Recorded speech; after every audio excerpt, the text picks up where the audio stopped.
My next guest is someone who took the road less traveled and then swam and cycled it too. Ujjwal Anand was a track and field athlete at BITS Pilani who somewhere along the way stumbled upon Ironman, and that one decision changed everything.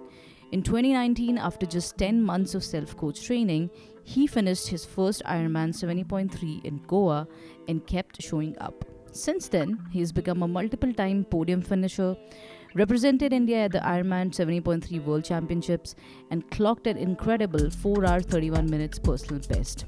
More recently, he made the bold call to step away from his career and go all in on endurance. Now, co founding Team Ultra, a Bangalore-based coaching platform that works with athletes of all levels, from absolute beginners to seasoned competitors, helping them train smarter, build sustainable routines, and cross finish lines they never thought possible.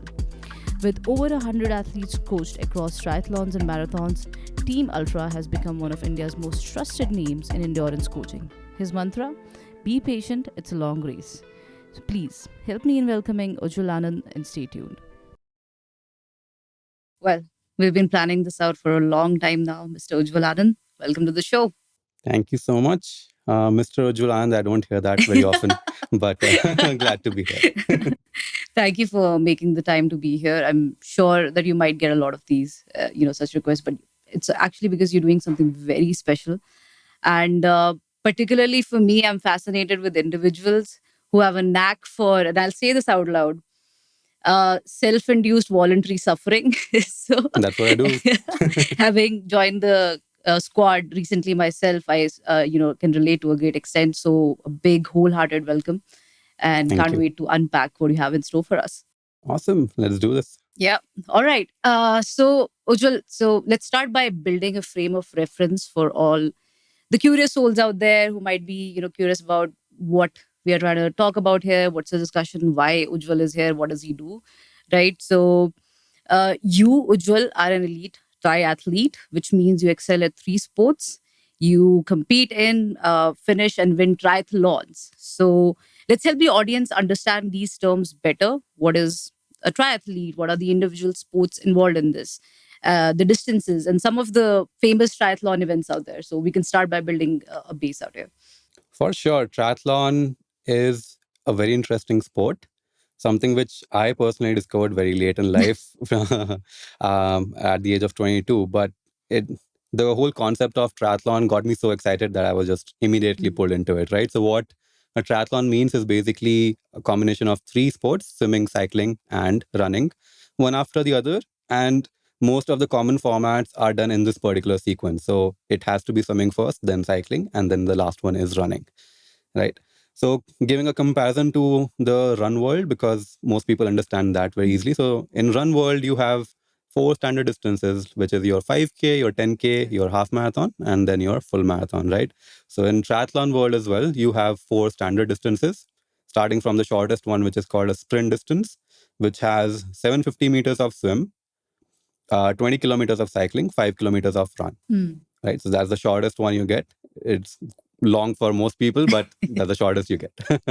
Then you have the Olympic, which is twice of that exactly. So 1.5K swim, 40K bike, 10K run. Then you have something which is called the half Ironman distance. It's popularly known as that. Or some people call it 70.3. Right. 70.3 because it's 70.3 miles total. So it's 1.9 kilometers of swimming, 90 kilometers of cycling, and a half marathon at the end. Right. And the final one, which is the big boy of the town, the Ironman, which is 3.8 kilometers swim, 180 kilometers cycling, and a full marathon, which is 42 kilometers of running at the end. Right. So these are the four standard distances that are there in the triathlon world. Okay. And so if someone has done sufficient training, like they just begun like 6 months ago or a year ago, and they've done sufficient training, what are the events that they can start targeting? Specifically, if someone is in Bengaluru, so what are the events that they can get into and just check them out and start their journey from there, so that can add to their, this is the first event that I did. So yeah, how would you guide those people there? You know what? Today is actually the best time to be doing triathlon, especially in a city like Bangalore, because there's just so many events that are happening here compared to when I started like 7 years back, right? When there were barely a few across the whole country, not just Bangalore. So now The most popular ones, I would say, are your BMF Triathlon. A lot of Bangalore guys, in fact, most people who are from Bangalore have that as a starting event. It's a local race, has been happening for about 7 years as well. Yeah, it feels uh, quite a close knit community. Like it doesn't feel like a big event, so you don't have that pressure of performing there as well. At the same time, it's been like there's still like 200, 300 people there, so it's like the perfect place to do your first triathlon, right? Especially you're in Bangalore. Then you also have the Bergman triathlon coming up very close to Bangalore. They are doing the first edition this year, so people can watch out for that, right? And apart from that, Bergman has many other events across the country. And now Ironman has launched their flagship.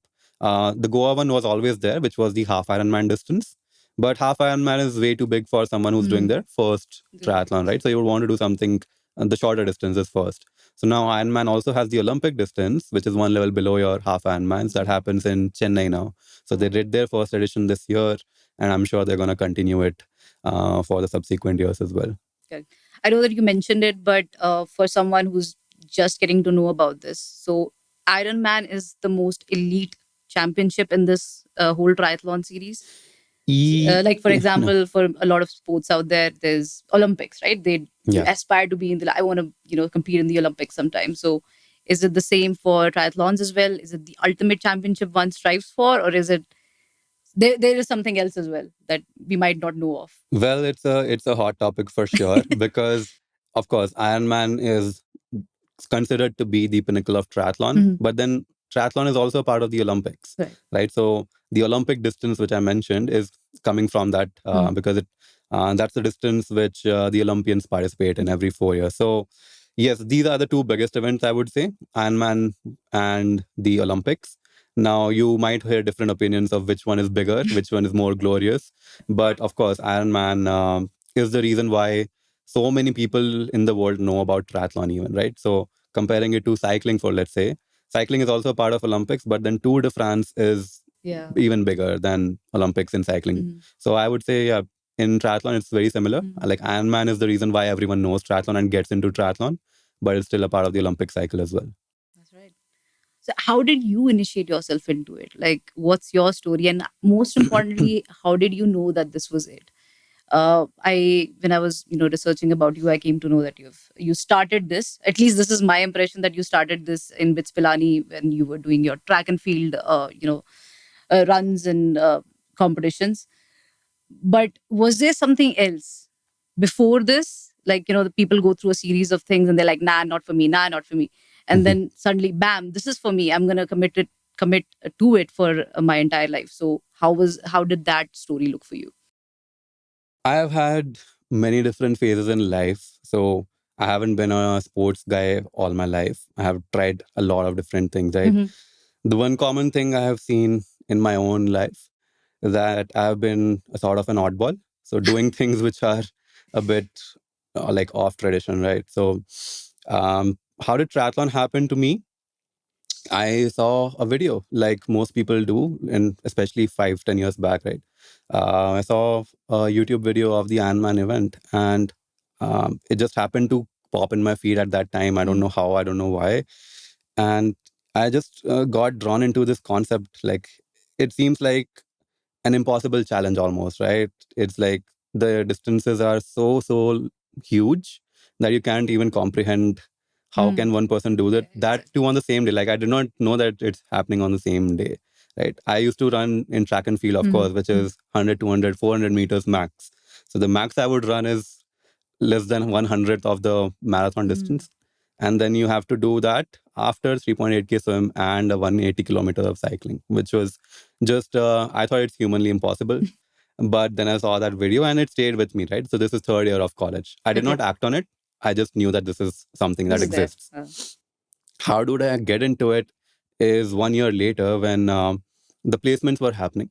So being an oddball, I did not sit for placements. Of course, I knew that I'm not going to do the corporate line for sure. I did not know what I will do. So I was just doing my own things, hoping that life will sort of figure it out for me. And so it did. Like when I was, the semester was ending, Ironman happened to come to India for the first time that year. Oh. They started their registrations at the end of 2018. So 2018. 2019 yeah. was their event, October 2019. I remember that.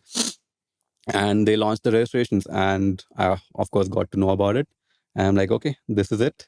And I this is don't. still the 70.3 version of This it. is a half Yeah. Ironman, yeah. Yeah. And I'm like, yeah, this is exciting. Mhm. I had thought about it long time back, and I don't have a clear direction in the future right now. Might as well give it a try because I did have some sporting background, having done track and field. Mhm. But yeah, it felt like the right thing to do. So uh, to answer that, how did I figure like that this is gonna be it? I didn't really, right? It just happened to be at that point where I didn't know what to do, and this felt exciting enough and worth pursuing that time. So I just went for it, and as I kept doing it, the longer I did it for, the more I got to understand that okay, it's not just about that one particular day; it's actually about the journey Correct. and what you become going towards that journey. So the whole lifestyle changes around it, right? It's not just showing up for that 1 hour every day. It's also about what you're eating, how you're sleeping, how much energy you're spending outside of not training times. So everything changes around the sport. And I just loved the whole lifestyle aspect of it. And that's how I got drawn into this whole world of triathlon. Yeah. So the starting point would be somewhere around your college when that video popped up in your feed. So there are no early primers in your childhood, like Nothing. I didn't even know what triathlon meant until I right. didn't know Ironman was a triathlon. Or I even a sporty bit, like just you being physically active. Like, were you primed in the beginning of your childhood, or was it just something that happened by chance during the college? yeah. So I have always been a very active guy. Mhm. Never played any sport competitively though as Okay. a kid, right? By active, I mean I would play a lot of cricket with my friends, like gully cricket, terrace cricket, those kind of things, right? And in school, after I think sixth, seventh grade, when we had access to the field, I would play football quite often. Mhm. In fact, I used to love playing so much that I would bunk all my classes Oh. and keep playing football like as much as I could. Right. Like that would be my intent to go to the school even, right, for the longest of time. So very, very enthusiastic about sport, I would say. Very passionate. Never got to participate in any elite or even like semi-elite competition. So I was just playing for the sake of playing and enjoying playing, right? So when I got into college, that's the first time I made it into a competitive environment by getting into the track and field team. And that's my first exposure to what competition felt like. Correct. And now here you are, an elite No. triathlete. Yeah. Very, very cool label to have. Yeah. So yeah, I mean, this is definitely fascinating, but there's more to it. Now, there's also the startup life that you had. So we are like try to build up to that. So after you finished your college, you worked in multiple startups as an engineer slash developer across Bangalore, United States, Australia. So, it struck me somewhere, I think you had written it somewhere, that you have a knack for problem solving. You like to break down complex problems into, simple solutions and build scalable and simple solutions from there. So I wanted to understand what are the, what is the, how did your experience as a developer spill into the later parts of your life, right? So were there any things that helped you, that you learned and acquired there, that would basically, because at the end of this journey you actually quit your job and started your own entrepreneurial journey. So what was that inflection point like, and how did your experience as a developer, as a builder, actually help you there?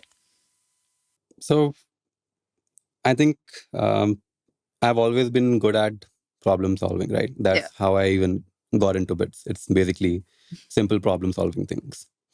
And that's how I got my job. And I was working the whole time while doing sport as well, because sport in India doesn't pay that much. Like, in fact, it takes away more in the beginning, especially when you're starting out, right? Yeah. And my journey into sports has been quite an off one, right? An oddball for sure, because the concept of sport is like you have to do it as a kid. If you make it by 18, 20, you can continue being a professional. Otherwise, you do something else in life, right? That's the traditional journey of a sports person. my journey in sports began after 20, like after college, right? So the whole trajectory is very different. The whole um, constraints are very different. How do I get to my goal? Like my goal is still very big. Like I'm not aiming to become a casual athlete who just happens to do it for recreation. I do want to become the best in the country, right? But how do I get there when I'm starting from 22? Right, is a big challenge. So the problem solving part, um, it helped me a lot, right? Because my journey is not going to be the traditional way. I will not have the same sort of support systems around me. I will not have the same sort of opportunities around me. So I have to sort of create those for myself. The biggest one, of course, being the financial part of it, right? Like, because triathlon is an expensive sport. Everyone would know that, right? How do you support yourself while still training, right? So when I was graduating, I did not take up that job, right? I trained for my first race, finished it with whatever little I had saved up from my internship, right? After that, I did not have a plan, but then I had to make a plan. My primary goal has always been to become the best triathlete, right? Now, how do I get there? I have to firstly sustain myself. So that's where my brain started working. Okay, what can I do to actually sustain myself? I have some skills, which is mostly around computers, electronics, those fields, right? I found the right job for myself, upskilled myself in my job, first job, learned so much that I got really good opportunities after it. So I could work in better and better companies at better positions. And it got to a point where I got something which was the perfect thing for me to sustain my training as well as my living, right? So what that means, it's a completely remote setting.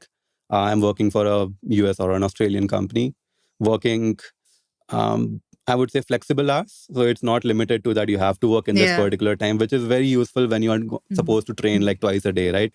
If you can work at 10 p.m. or work only in the afternoons and then do another night shift, right? It's very helpful. So I can train in the morning and evening.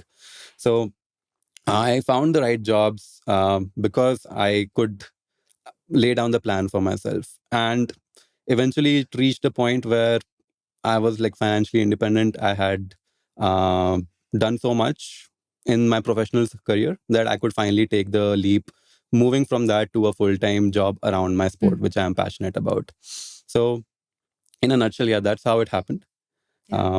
Kept progressing in my professional life to a point where I could make sure that now it's finally time to take the plunge, start something of my own, and then move more towards the sport I love. Yeah. So I want to unpack the psychology here a bit, right? So it sounds to me like you had a singular focus and a singular goal that you were like, I am going to achieve it no matter what. Now I've got to figure out the systems around it and try to figure out the systems to ensure that that happens, right? But you also mentioned somewhere that you almost had like a 1 CR job and you quit it in order to start your journey. So at that particular point of time, what I want to understand is there are lures, right? The lure of money can be very addictive. And this is what my, like we were discussing before, right? I used to be a shooting athlete, rifle shooting. This is what my coach told me that do not apply for a job right now or do not get into a job right now because you'll be lured with that and you'll never be able to quit it.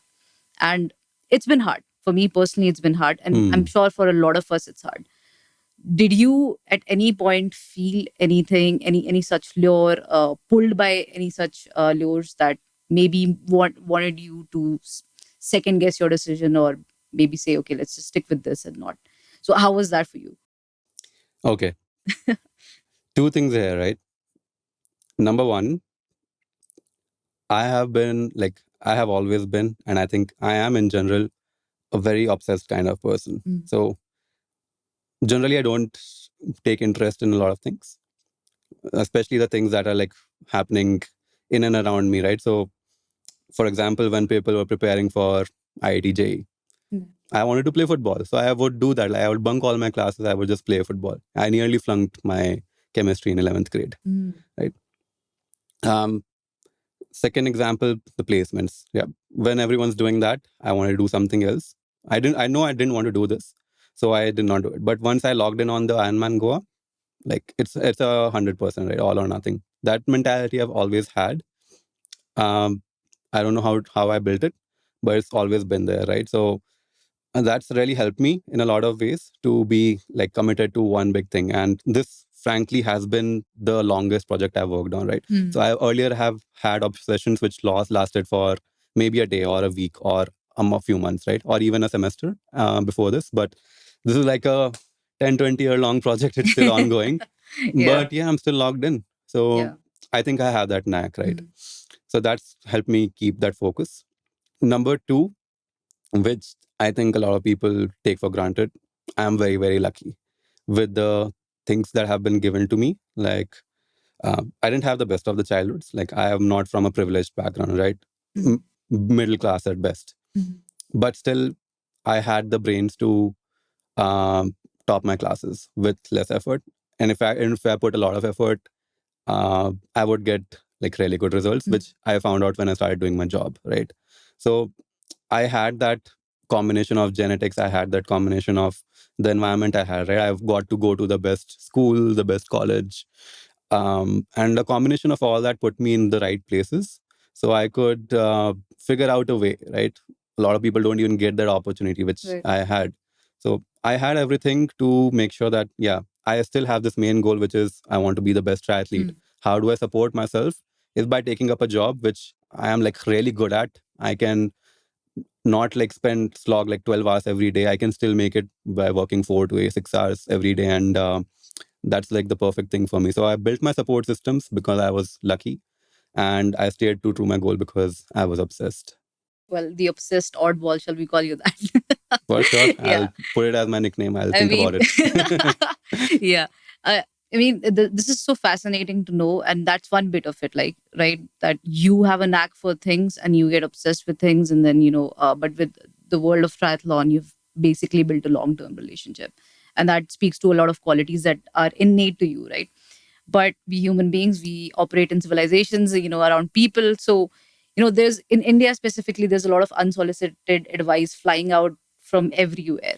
Of course. So, did you feel any such pressure, or and how did you deal with that? How did you address that kind of, especially your parents, right? Like, beta, once yaar ki job hai, kyun chhod rahe ho?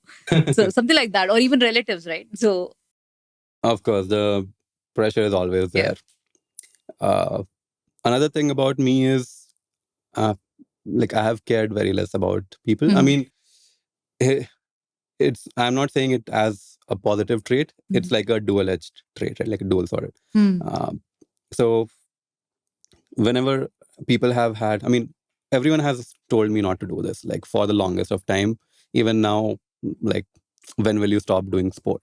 Because that's not a traditional thing to do, right? Like, leaving that high-paying job for doing this was a big blow for a lot of people, right? Why would you do that? But slowly people have come to terms with it because I have repelled so many times and said, like, I'm just going to do what I want to do, that they have thought, like, my parents at least have gotten accustomed to, okay, I think if he has managed 29 years of his life, he'll probably figure it out. But yeah, that eh, it's not just the said pressure by the family and your relative, it's also the unsaid pressure of what your peers and other people are doing in life, right?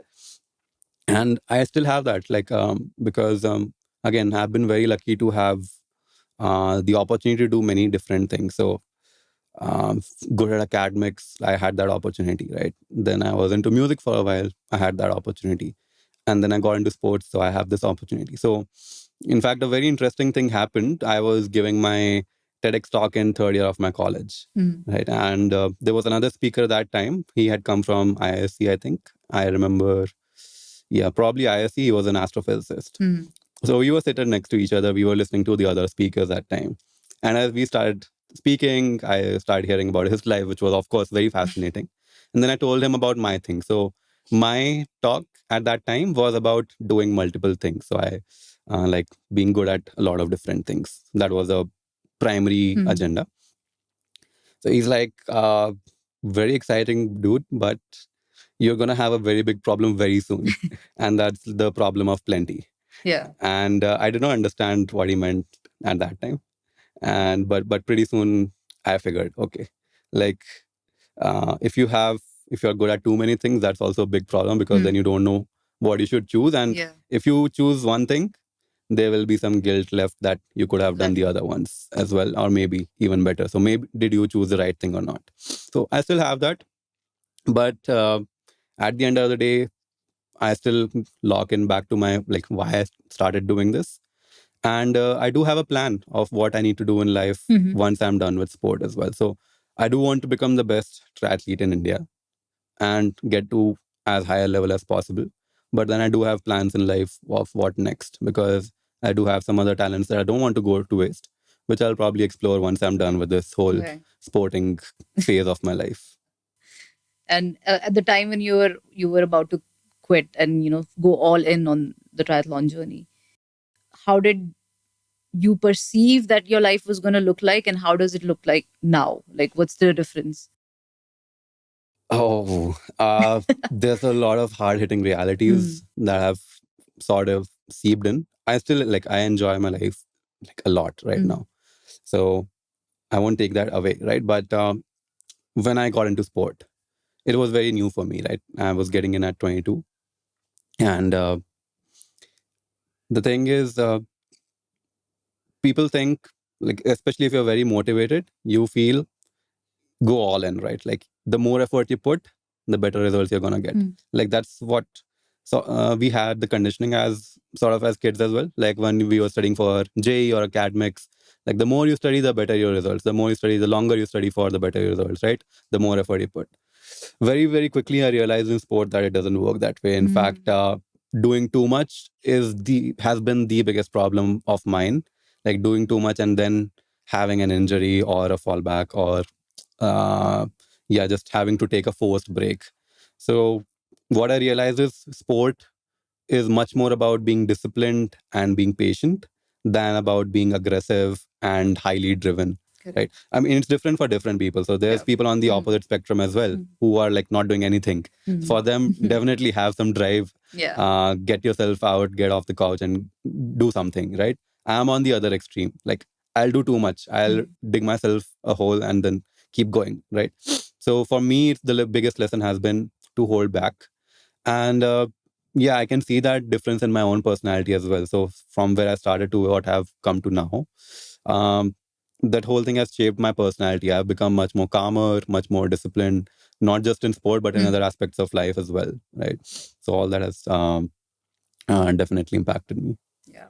Well, I've seen that multiple times. People start out with aggression, and slowly they realize that calm is the only way, or being patient is the only way. Yeah. Taking your time, easing into things is more important than going all in, because ultimately that burns you out. Yeah, for thank sure. you for sharing that. That's super helpful. I want to get into some technical bit now through how the training is. Sure. Especially first we hit on the qualitative aspects of your training. So we know how mentally and physically challenging the triathlon events are. So we certainly don't want to paint a rosy picture out there. It's tough, but yeah, you are going to be in for a ride, right? So apart from the genetic preset that people come with, right? So that's like the OS that you get.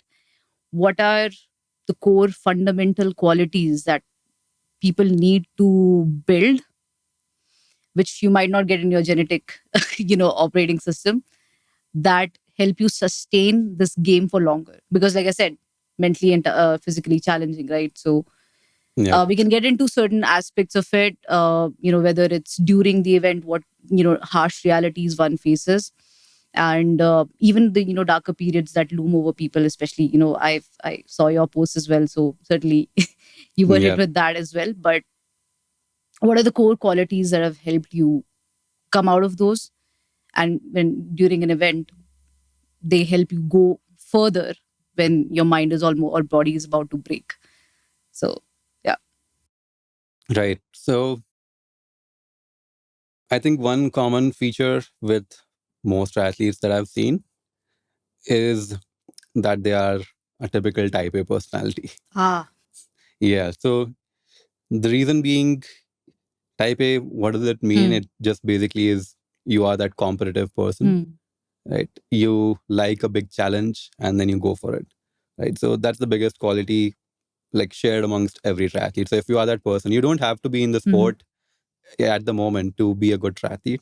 If you have that quality and you come to triathlon, it's pretty much guaranteed that you're gonna get good at it, provided that you stay there for a while, right? Why? Because as you said, it's a hard sport. It's not gonna be fun at all. The longer the distance gets, the more challenging it gets, and people who thrive under that pressure, under that environment, are the ones who are gonna get really good. So, what the common pattern that we see, people who are doing sport, who are doing triathlon in India currently, right? It's the CXOs, it's the founders, it's the doctors, it's the top professionals, right? The reason being, people think it's because all these people have a lot of money and they can spend it on triathlon, right? Maybe that's a part of it, right? But the bigger aspect of it is that it's just attractive to people who are looking for a challenge, right? And people who are generally doing these things, like operating as a head of surgery, let's say, right, in a big hospital, you're always under pressure, right? And you start thriving under it, only then you become the head of that department. And if you have that quality, you find a knack for sport, you're much likely like gonna get drawn towards something like a triathlon. Like from the outside, that's the perspective. Yeah, it's a hard thing, and it is definitely true. It is a very, very hard thing to do, right?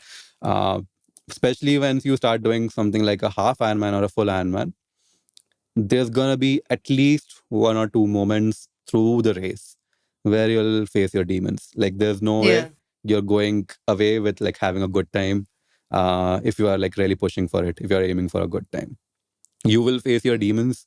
You will have 100 things telling you stop.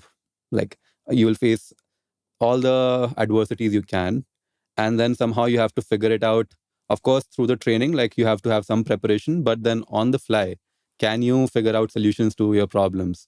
Let's say you get a flat tire. So another thing with triathlon is it's three different disciplines. Yeah. And it makes it that much more complex to actually execute it perfectly. In fact, rarely you will see anyone saying, hey, I had a perfect day, everything went as I had planned, right? One or the other thing always goes wrong, right? So how do you actually tackle those things? It can be a minor thing like you missing out on one of your gels, you dropped it while you're cycling, right? Or it can be as big as a crash on the bike, right? How do you get back from that, get yourself reset mentally, and then pick yourself back up? uh, Being a type A personality definitely helps. And there's a lot more skills that you can develop as you are training for a triathlon. So things like mental resilience, of course, is a big one. Physical aspect we'll cover later, right? Yeah. Of course, you have to be physically fit, but there's so many mental aspects, the skills that you can develop. How to talk to yourself when your mind is flooded with just negative talk, which is what happens, right? Like when you're pushing to your absolute limits, your body is just going to give you signals from every part of your body saying, hey, this is uncomfortable. You probably have to slow down or stop, right? Your gut might say, hey, I'm going to puke. Your calf might say, hey, I'm cramping. Let's just slow it down. Well, how do you tackle those things? Is something you can get better at as well, right? So uh, these I would say are like really, really important if you want to be a good triathlete. And then the other qualities I would say are on the other end of the spectrum, which is being patient and being disciplined, being consistent. How do you figure out? So there's like two aspects of it, right? One is the competitive, challenging aspect and problem solving aspect of triathlon. And then there's the other end of spectrum, which is the patience, the calm, the discipline, the going through the ups and downs of life, right? So having that in the long term and this on when you actually need it, like these two combinations make you a perfect triathlete, I would say. Right. And in order for that resilience to come in, right, especially when you're in the event, and especially you get maybe some adversity, right? You have a flat tire, or you have really, extreme heat that you never prepared for, or maybe you prepared for, but that's totally extreme and it's breaking you Touch down. me. Yeah. Yeah, we're gonna cover that story. But I can see and I can imagine that there would be a lot of inner work that needs to go into this, whether you're preparing or competing in an event, or when you're just training for it, right? Yeah. There needs to be a lot of inner work that needs to be done. So for you, how does that look like? Is it, do you hire a coach who helps you, stay in check, helps you prepare your mindset? Or is it something that, again, you have in yourself? So you're able to manage that inner talk and regulate yourself when such, conditions come, or even when you're having a dark period in your life, and how do you bring yourself up? Yeah. So do you have a mental model, or do you get trained by someone, or how do Yeah. you manage all of that inner work? So I have never worked with a mental coach Mhm. as much as I would have liked to. Mhm. I did not get that opportunity, I would say, and also I did not have the desire to. Like, it's just different for different Mhm. people, right? Um, being like my own personality, I think got me halfway through there, right? Of what it takes to get really good. So being that obsessive personality, being that guy who likes to do hard things, right? Uh, that itself was enough to be better than average, but it was not enough to be the best, right? I'm still not there yet, but I have been working on a lot of other things, right? So I could push myself like very hard when things were going great, like when I was feeling good on a good day. If I am, let's say, in the third or fourth position, right after the bike leg, let's say, I'm feeling great, I know I will push very very hard, and I'm gonna like basically die before I give up, and I'll get to that finish line first, right? So on a good day. So when everything's going good, I am feeling confident. I had that ability to like cut all the negative noise Mm. and push myself. But then my weakness had always been how do I respond on bad days, right? Mm. And not just on a race day or a like important day. It's also in general in life, right? When I'm going through the bad phases, how would I respond then? I was like very, very bad at it. So this is where the dual-edged sword of being obsessed comes in. So let's say when I fall sick or I have an injury, I still want to train like the house down, Mm. right? But I cannot do it physically at that time. So I would just completely go into a negative place, a very dark place, saying like, this, I am pretty shit right now. I don't want to do this. I don't think I'm meant for this. And basically go down a hellhole, right? So it's taken me a long, long time from a sports development point of view, but also more so on the personal development point of view, right? To be able to say the right things when things are not going wrong and not make it the be all and all, because the worse your mental state becomes, of course, physical affects the mental as well. But if you can control it, you will come out of it that much faster. And if you let it spiral down, it's gonna take you forever. In fact, I did have one very very long episode of there's no name for it. I thought it was chronic fatigue at that Mm. time. It was basically nearly about a year of me not being able to do anything because I had pushed myself into a very dark place, both from a physical and a mental point of view. Mm. Right. So I have gotten much better at that. Like, um, even let's say now, I had just last weekend, I again put myself in a small hole, not that big a hole, of going out and doing a ride which was outside my ability. It got very hot. I didn't have enough nutrition with me. So all those things led me to a little bit of fatigue, small cold, cough, right? All those things, light fever. This time I've been much more positive. I know how to tackle these things. I know how to be a bit more patient and say, hey, it's all right to skip a few days. It's not the end of the world. At in the moment, it used to feel like if I'm skipping a week of training, it's like I have messed it up, right? I'm not gonna get there. Now I know it's all right to maybe take it easy. It's just your body saying, hey, I need some time to recover. And yeah, I do find different things to do around those times. So like Mm. doing this podcast when I'm I'm a glad. bit down. I'm glad that you'd considered private talk in your free time. Yeah, no, thank you for that. But are there any championships that stand out to you where everything went wrong and still you were able to? Okay, I'm not sure if you've even after all those obstacles you got to the podium, but finishing is fine. That you finished it, Yeah. right? So what it does? Is there any particular championship that stands out to you in terms of that experience? Well, this is a tough one. Not because I don't have any story, because I have too many of them. uh, I don't know why, but I just feel there's been a lot of adversity in my journey. I know like everyone has it, but I just feel I have a little bit more for some reason because I have way too many stories where things went wrong and way less stories where things were Everything went right. even average, to be honest. Like where I did I think I would say average, I had my personal best. So I haven't even had a good day till date on a big race day for some reason, right?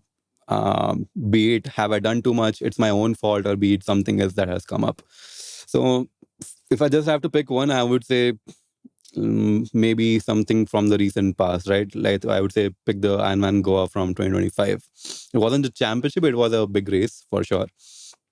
Uh, and it was a very tough one for not from a just from sports point of view, but a lot of things were happening on the other sides of life, which resulted in not that good a prep. First of all, like this is last year when we started Ultra as well, so a lot of things were happening. I just wasn't able to train optimally the entire year.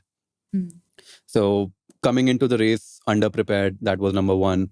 Then some very big things started happening in my personal life, and like 2-3 months leading up to the race, where let alone training, I wasn't even able to like just do the normal things, right?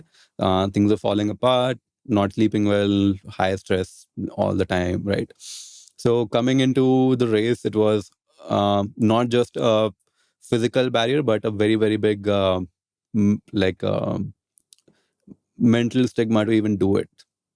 I wasn't even in a good shape to even start the race. I still did it because I just thought I need to show up for this one, right? And yeah, as soon as I started the race, it came to me very quickly that today is not going to be a fun day for sure. Because what happens is once you start doing a race, of course, when you start pushing, your body starts signaling you that okay, it is getting hard, it is getting uncomfortable, it's very hard now, it is way beyond your limits, you have to slow down. Like these are generally some of the spectrum of what your inner thoughts or inner talks go like, right? But when I started that race, even at a moderate level, my thoughts were like completely out of the sky, like the negative thoughts, I would say, right? And generally, I have a response to these things when I'm on a good day, right? Like, what do I say to them? How do I control them? That day, my mind was like blank. So it was just negative thoughts just coming in, coming in, coming in. Everything telling me to stop, and I had no response to that, right? Throughout the race. So multiple breakdowns through the race, like it was physical breakdown, it was a emotional breakdown. Sometimes I stopped, sometimes I screamed, sometimes I cried, but still got through. So I would say that was definitely a hard one. Still got through, still alive. So And all good. as far as I remember, you actually were one of the toppers as well in that race, or someone I who finished it in not record time, but in a slightly less time than was anticipated.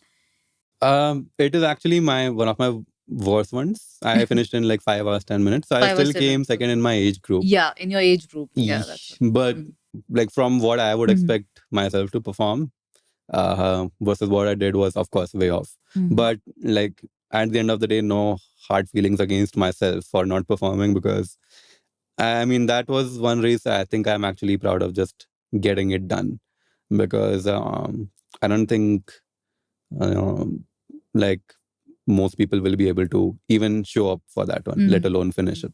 Given the circumstances that you already were going through in your Yeah, life. yeah, Yeah.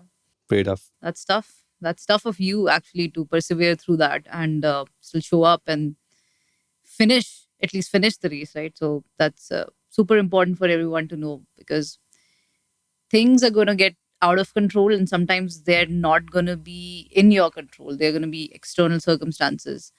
Very important for especially the athletes. I mean, I'm sure it's true for everyone, but especially the athletes, right? Things beyond your control are going to go wrong. As there's a saying, right? Whatever could go wrong will go wrong. Yeah, yeah. Yeah. But are there absolutely no races where you're like, la la la la la, I'm enjoying this. I really enjoyed this and I've come out stronger. I feel really good. Uh, I did feel that I've come out stronger, yes, but it wasn't coming from a point of joy or happiness. It was coming from a point of uh, like self-reflection after having done that, right? It's like when you do something which is really, really hard and you don't know whether you can do it. And when it gets really tough, how do you respond in that time? Just reflecting back on those things helped me realize that, okay, it was probably not uh, it was definitely not the best circumstance. In fact, it was on the other end of it. Like, it wasn't just a sporting challenge at that point, right? It's like life seeped into that one particular event. Yeah. It's like everything that has happened or has been happening in that time frame, you have to suddenly deal with it, all of it, along with doing a crazy hard ass challenge at the same time. And it's all just coming in through it. So getting to the other side of it, yeah, really made me feel that, yeah, okay, I think I can be proud of this one. And what does your support system look like? Like there should be one person, or if not a lot, then there should be one person who keeps you in check, keeps you from spiraling down into negative thoughts. I mean, yes, to a great extent, you can control yourself and regulate your emotions, but there's always this one person that keeps you in check and keeps you sane. Yeah. So, how does that look like for you? Uh, it's not been the best, I would say. Mhm. I don't, um, it might just be down to my personality or how I was brought up, the growing circumstances, but I just grew up to be a very, like, self-contained kid, right? Not really expressing much to others, and not communicating too much, and not sharing a lot of things, right? So as a result, I just became my own self-support system for the longest of time. In fact, until when I was like 25, 26, I didn't have, I would say, like a single person that I would actually share things with.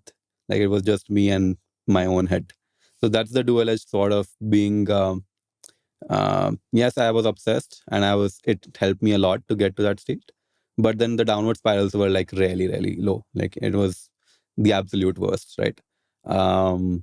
Yeah, no one to pick me up. So I had to sort of figure my way out through very, very difficult times. Then, yeah, I mean, the last 3 years, I did have one great person in my life who helped me get back, who was there when I was having difficult times, and I was there in her difficult times as well. So that went on great. Um, but yeah, I mean, I think I really have to work on that part of my life where I definitely need to build some support systems. I still haven't figured that out yet. I know I have to, now that I have seen how much better it can be, especially to go through that tough times, right? Through the bad phase. Everyone has it. And that's one of my weaknesses which I have to work on. Yeah, well, it's absolutely amazing to have a partner in crime, no Yeah. matter how self-contained you are. So I'm still gonna emphasize on that. Yeah, for sure. But yes, so beautiful, so beautiful. Whatever you've shared. I mean, you mentioned that you don't share a lot, but this is I'm changing you're for what it's changing. worth. Finally. All right. No, so massive, massive. Piece we did on the mindset training bit of it. I'm sure there's a lot, but it's also very subjective. It depends a lot on the person as well, their circumstances and stuff like that. But let's get into the training, the technical aspects of it, right? So, having looked at the mindset bit of it, let's what are the approaches? What is the training approach like? And this is specifically from the vantage point of someone who's new to this, who's looking outside in, who's listening to this conversation right now.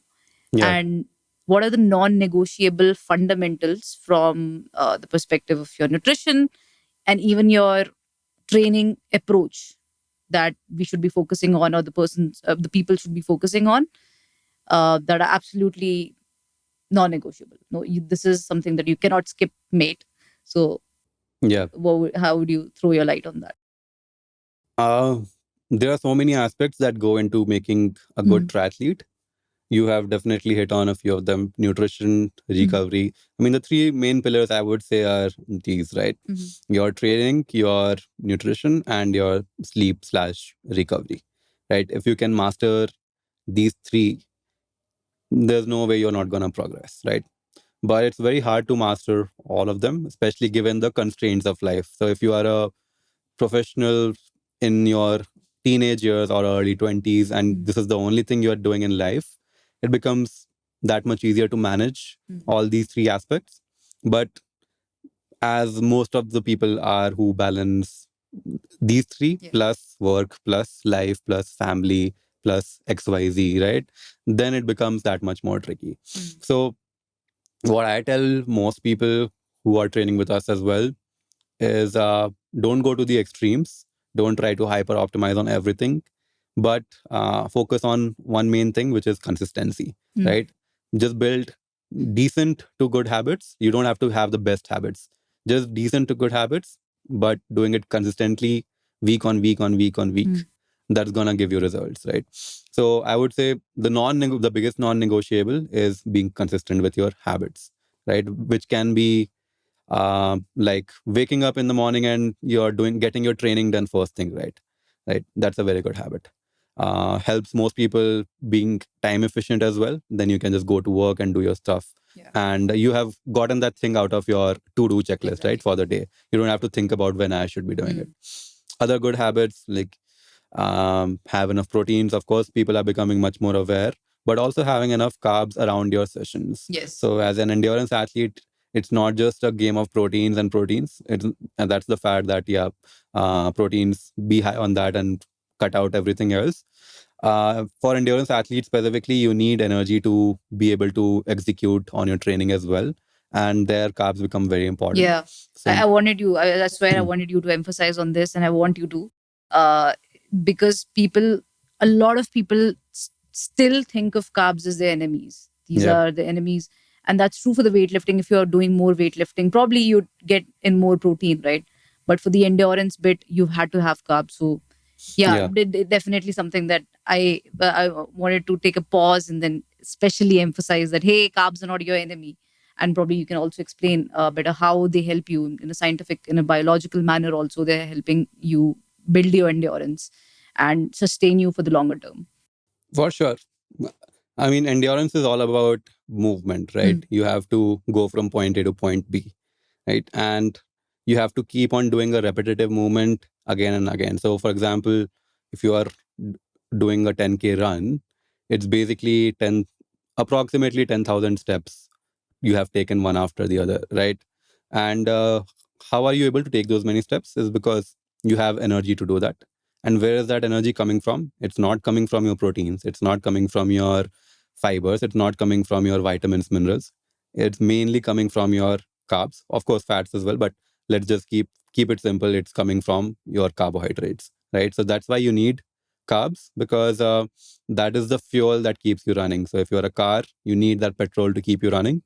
If you're an endurance athlete, you need those carbohydrates to keep you running. As simple as that. It's your fuel. And that's because carbs break down faster than, protein or any other macro, right?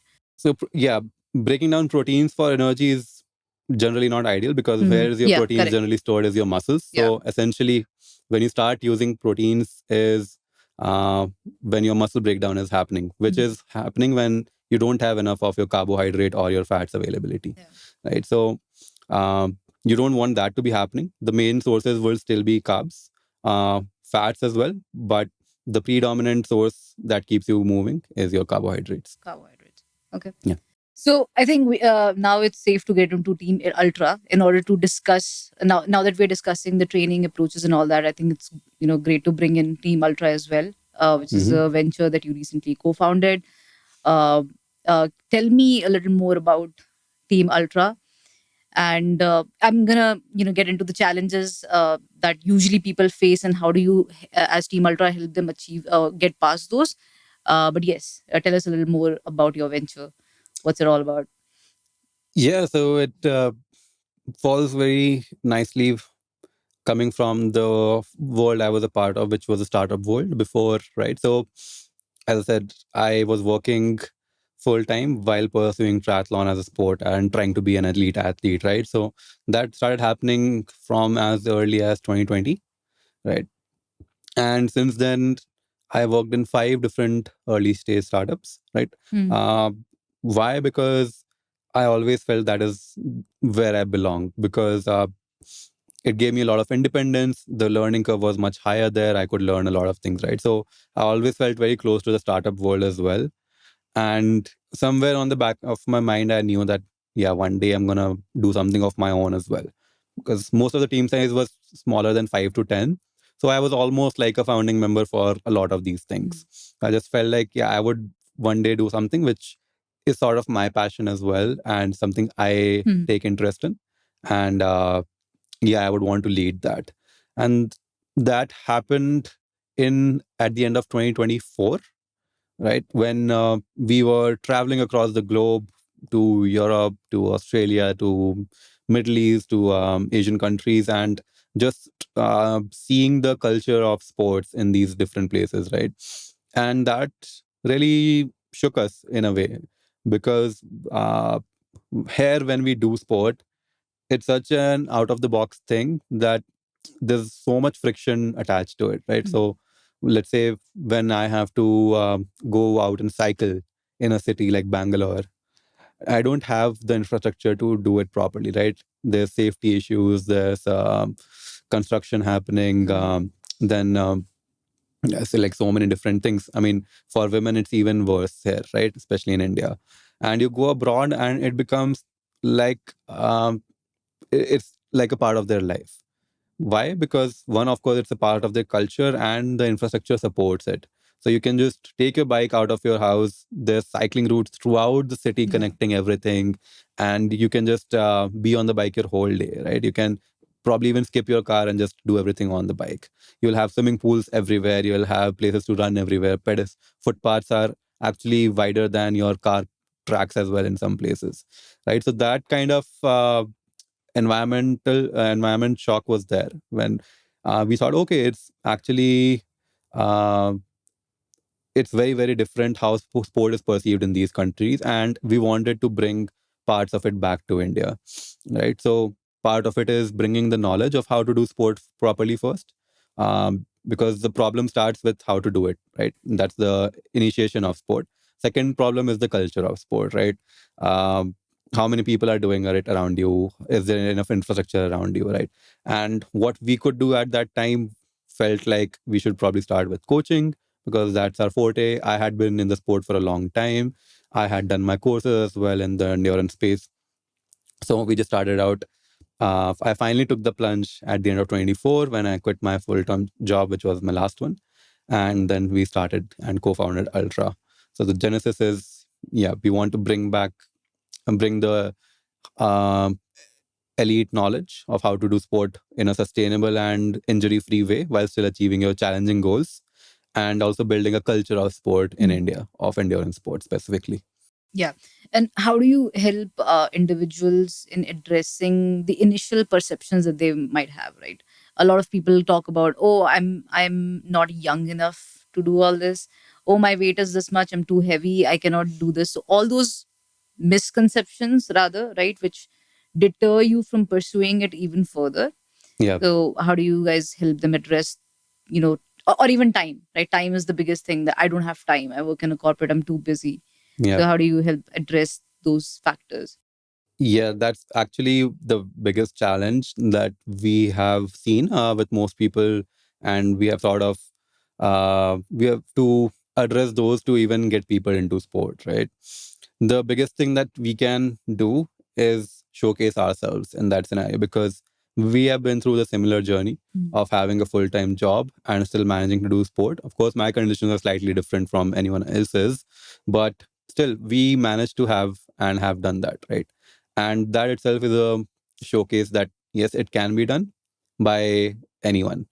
We have trained people who weighed like 100 plus kgs to finishing their first half Ironman as well, right? So uh, just putting this all out in the public, showcasing these highlights, highlighting these athletes, highlighting our own stories and journeys, addressing these questions of how can you actually balance time, be a bit more time efficient in life, and that it's not triathlon is definitely a challenging sport, but there's no prerequisite fitness that you have to come into it with.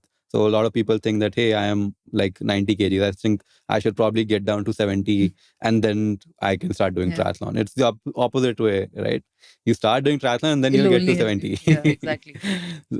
In fact, so many people are doing it. So what we are doing is just showcasing a lot of these stories, telling that hey, if this person could do it with a family of three, with a job as a CXO in a big startup, and still going losing like 10-15 kilos and doing a half Ironman, if that person can do it, you can definitely do it. So giving that reference is really helping out. And how about negotiating the financials, right? The financial conditions of people, right? If they want to pursue this, and it can seem intimidating. For example, when I onboarded into this world, I found out that running gels are way too expensive and they get over really fast. Add to that, there's protein, there's other things. You have to invest so much in nutrition. But anyone who's not as good financially, how can we help them achieve that? Is still pursue that and not see finances as an intimidating thing that deters them further, right? For sure. Especially in a place Finances. like India. Yeah, So yeah. yeah. So triathlon is a sport of the Western world, Hmm. right? It originated there. It's even suits people there, and it reflects a sport which is meant for an income bracket around their side of the world, right? So for as an Indian earning in rupees, and when all the Ironman races are like taking money from you in dollars, it all almost feels like an extravagant amount Yeah. you're spending, right? It's like 350 $400 for a race, which is for a half Ironman. Mm. Full is like double of that. Mm. So you're spending like 35-40K on a race, like a massive amount. Um, but there are so many other ways to do the sport and not spend a ton, right? The biggest cost. So this is something we help with all our athletes with, especially the ones who are struggling with the financial side. Because when I started, I was a college kid, right? Mm. I didn't have the finances. You can still get there. There are options in the bike, which is probably one of the biggest expenses. There are Yeah. options in the indoor trainer. There are options in the watches. And there are options in the races as well. Like you don't particularly have to do an Ironman branded race as your first one, right? You can do so many other races in India itself, which will give you an idea of and an entry point into triathlon itself, right? So these are the things that we help people with of what are the options you can go for and still do triathlon in a safe, sustainable, happy manner.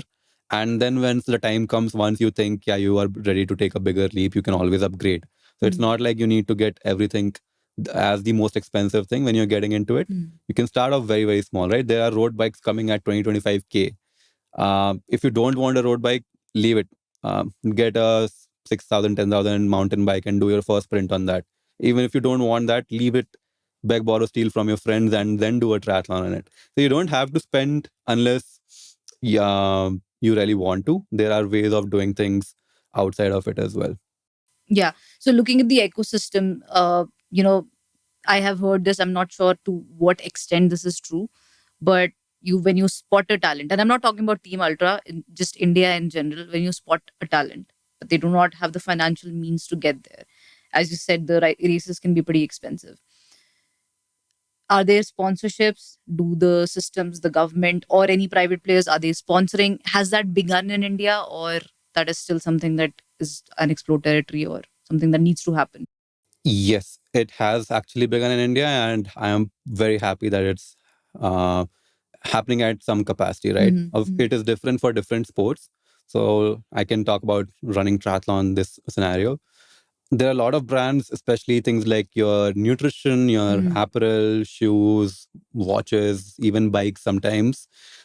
People are sponsoring the right candidate, right? It can be just performance based. It is also a lot of social media influencer based, right? So you have to be smart about it. You have to figure out, okay, who's sponsoring and how, what are they actually looking for, right? Not everyone is actually looking for performance. Some people are looking for more from the marketing side of it. So in today's world and era, performance isn't the only metric of how you can be a professional. You can also earn from sports by being a very good marketer for sponsors as well. Correct. Right, which is opens a big door for a lot of people, right? So yeah, these are the merchandise, nutrition, those kind of sponsorships. There are also groups who are taking in these high performing guys, the elites, so to say, and giving them the entire infrastructure, the ecosystem to train, like the best coaches, the best training platform, all the gear they need, all the race costs, like everything covering that. So one of them is called Mini Orange Academy based out of Pune. Okay. Right. So they are a private player doing it. I don't know of any government body in triathlon doing it yet, but at least there's one of this who is like really, really stepping up the level. So I'm really happy to see that. Great. And I know you briefly touched on India versus global scenario, right? Yep. You having participated in a lot of championships or world championships across 70.3, I want to mention, because I want to briefly touch into that as well. So 70.3 world championships across maybe Bahrain, France, and many Australia. What do you think, as for today, as of now, with considering the current scenario that is as is, what do you think needs to change or happen for India to be at the par of these countries, right? Like you mentioned, it's a Western sport. The triathlon is a Western sport. So because a lot of people here in India are starting to pursue that as well. Infrastructure might be different, all those things. What needs to change or specifically that would help us get into in par with those nations that you yourself have experienced, right? So there are two different Hmm. uh, things here, right? One is sport as a culture, sport as a way of life, sport as lifestyle. Hmm. The other part of it is elite sports, professional sports, right? For the lifestyle part of it, there are so many, it's spread across so many levels, right? What needs to change is the attitude towards sports itself, which is happening these days, right? You see Yeah, run clubs popping up that is across everywhere. Great. You need more infrastructure. So things are again picking up there. Happy about that. And then, yeah, just more brands, more government initiatives taking interest in the whole aspect of developing sport, which I think is happening. Of course, we are way far behind the other countries, but I hope it happens in a few years or in a few decades at least, right? The main part still is the culture part, which is happening very rapidly. So if you look at the number of entries in these run events, like your TCS 10K, your Tata Mumbai marathons, your Delhi half marathons, right? Is exponentially growing and it getting sold out like quicker than ever. So more and more people are getting into running because running is of course much more accessible than triathlon. But then even in triathlon, the scene is picking up. So overall, the endurance sports in general is picking up. More and more people are taking it up. And I'm sure if we have this conversation 10 years from now, the entire ecosystem will be very, very different, right? You will have many more elites, many more normal people who are doing this, right? On the elite side, it takes pioneers, right, to change or get people to the top stage, right? If you look at the example of badminton, let's say, we had just one coach, right? You don't need big government bodies, you don't need like billions being spent on it. You need one pioneer with a big vision in their head to take it up and build champions from the ground up and then send them across. Same in the swimming scenario. They're all gladly, all of these top big guys are in Bangalore. So I'm like super happy to be in their presence. And I'm sure it's going to happen in triathlon as well very soon, where there's going to be some pioneers. Hopefully I'm one of them in one of the fields. And yeah, it's going to happen very soon. Maybe not in this generation, but in the next few generations for sure. We'll see some people at the top. And do you see a lot of Indians participating in these world championships that are happening? Like, do we have good representation there? Yes. So the thing with world championships is the ones we are taking part in, it's the age group world championships. It's not the professional world championships, right? So the difference is, of course, if you win in your age group category, you can go to the age world championships. But professional is a whole different level, right? You need to be the top 1.1 or 0.01% of the sport, and you need to be that good to actually be able to compete and win at these professional levels. So no one has made it to that level yet in the professional segment. There are the number of people going in the age group world championships is of course increasing. So I do see an upward trend, but going to that, like no one has taken that big leap to being a professional yet. So I think it might happen in the next 5 to 10 years. Let's see. Hopefully I'm one of them. Yeah, I hope you're the one. Yeah, that'll work for both of us, right? For sure. I will get the bragging rights, and you obviously what you've always dreamt for. Yeah. I'm just kidding. Doing my best. Yeah. So lastly, what I wanted to ask is if someone in Bangalore was to begin, utilizing the infrastructure that is already there, what are some places that you can recommend? Infrastructure for what specifically? Like facilities where they can train, they can run, like tracks, or even cycle, or even swim. Okay, we'll start off with swimming, like in the order of the sport. There are quite a few swimming pools in Bangalore now, and there are quite a few players who are maintaining these pools. The main ones are your Game Theory, your Cult Yeah. Pools, and Machaxi as well. And the final one is Nisha Millet's Swim Academy. Yeah, I've heard Right. that. So these are the four big ones. Depending on where you live, I think the bigger challenge is accessibility, right? So most people can only access the pools which are close to them. So I cannot really recommend one pool for everyone. I would say find a pool within one of these networks, whichever one works the best for you, Right. and then go there. So Nisha Millets, I would say, is frankly bit more towards people who are serious about training, because they generally train triathletes, open water swimmers, kids as well, right?